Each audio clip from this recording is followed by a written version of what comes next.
Happy healthy days for everyone. Let's see what is anemia, just to be aware of a preventable problem for every person. What contributes to anemia for an individual?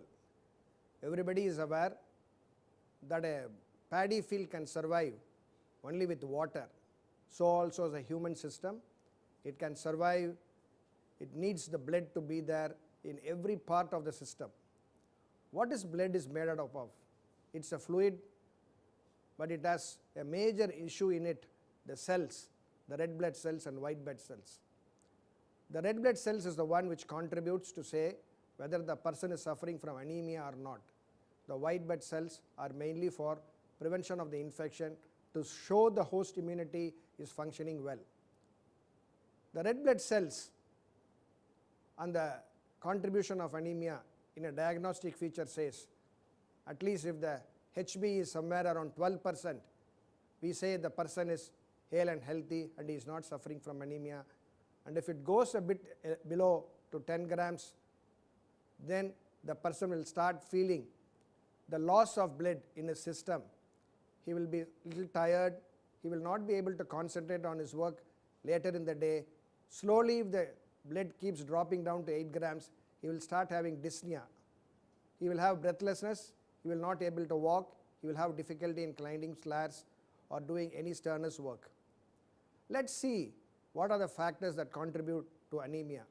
For a child which is playing in the sand and takes food without washing the hand properly, today hand washing is a big issue to prevent most of the infection and most of the infectious disease for the system. And if you take food without proper hand washing, and if you have the nails grown beyond your fingertips and there are a lot of dust in it, that can contribute to the small worms that can come into the intestine. And if these worms in the intestines are there, that take most of the food that is being consumed by the child, and the most nutrient things are taken by the worm, and this child suffers gradually from anemia. For a person who is menstruating, the woman most often have an excess bleeding to their menstrual cycle. If they have an usual regular 3 to 5 days, a normal flow, that doesn't a problem. But if there is a small fibroid or if there is any blood problems, the person can have an excess bleeding in the months, in the menstruating days.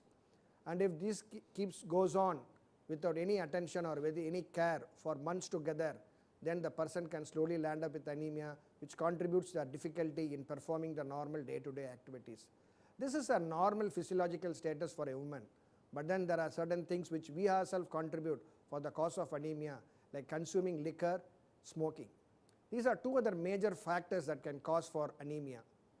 Somebody who smokes slowly makes his lung destroyed, and there is a one point of time there is cough, they bring out sputum, and that gradually becomes a lot of blood coming out of the sputum, and one day they may cough out only blood because he might be having some infection, or he might have got a tuberculosis because of his long association with smoking, and that can lead to an excess blood loss and an acute anemia. There are other situations where you can keep consuming alcohol. If you are dependent on alcohol, it is not the alcohol alone, but then your change in your habits. Your food habits are destroyed, that you don't take much food and you take a very less quantity of food. Your alcohol keeps eroding your stomach, and finally that lands up in a liver disorder, portal hypertension, and you keep losing your blood in the intestine. When you keep losing the blood in the intestine, it comes out as a black tarry stools, and which you don't even follow it up when you are using a western toilet. When you are using a western toilet, you don't even see what you pass out, you just flush it away, and that is why for a long time you will not know until your doctor asks you what is the color of your stools. At that point of time, you will try to recollect or try to go back and see what was the color of the stools. It's a very simple test that at least a month, once in a month or once in a week, you keep seeing what is the color of your stools before you flush it in your western toilet. That's at most necessary. Not only these two can contribute for bleeding in the stomach or in the in the lung. There is another major factor like stress.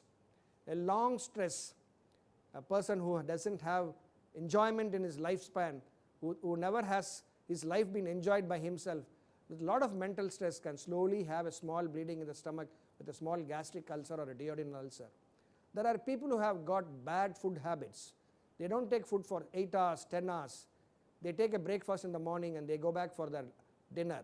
Or there are people who don't take the breakfast because they feel that they not be able to work properly in their office, and they go back home for their brunch or lunch, whatever it is. The long duration of an empty stomach, your acid that is being secreted there in the stomach can always erode your normal mucosa in the stomach and cause excessive bleeding.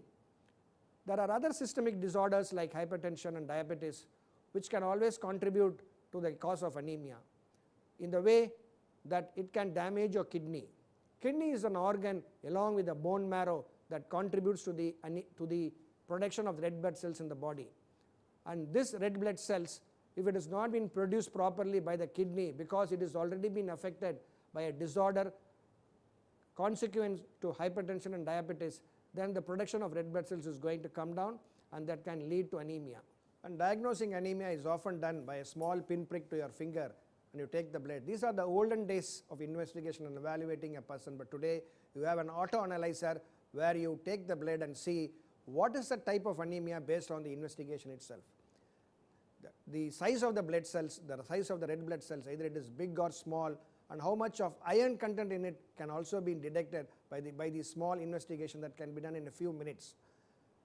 You can do a peripheral smear, you can do a motion test to assess whether you are bleeding, and there are further for more investigations like doing a bronchoscopy, an X-ray or an endoscopy to find out whether there are bleeding points in the stomach or in the lung, or you do a peripheral smear and assess how much of correlation with the red blood cells that is there in the. You can see the different type of blood cells and correlate what kind of anemia is there, in which way it can be corrected. Somebody who has got a blood less than 10 grams can always take tablets, and that can contribute over 2 to 3 months. If you constantly take a tablet, iron tablet, that can improve your anemic condition and include a HB. And if your blood is much less than 8 grams, you need to do a blood transfusion. And most of the time when there is a blood transfusion, you have an apprehension that you are going to have a blood from somebody else. What is a process that is going to be very full proof that you are not going to get an infection? Every blood has to be checked for the group and then cross matched whether that blood can match you, and then only it is being given as a transfusion. It's not only the blood alone, the blood components are separated. When you have anemia, only the red blood cells can be given to you so that it improve your red blood cells, and over the time with food and nutrition it can always improve. There are a lot of green leafy vegetables and the carrot and beetroot, and for a non-vegetarian there are foodstuffs in the non-vegetarian that can contribute and increase your red blood cells and contribute for a healthy life for you. Treating anemia is very easy, but detecting anemia is within your hands. You don't even have a doctor to detect what you are going in for towards an anemic process. You take care of your monthly periods, you take care of your emotions, avoid smoking and alcohol, and see that your child washes his hand before taking its food, and be a healthy life, healthy citizen. Anemia can contribute a loss in economy of a country, and if you are a healthy person, you are contributing for the economy of the country.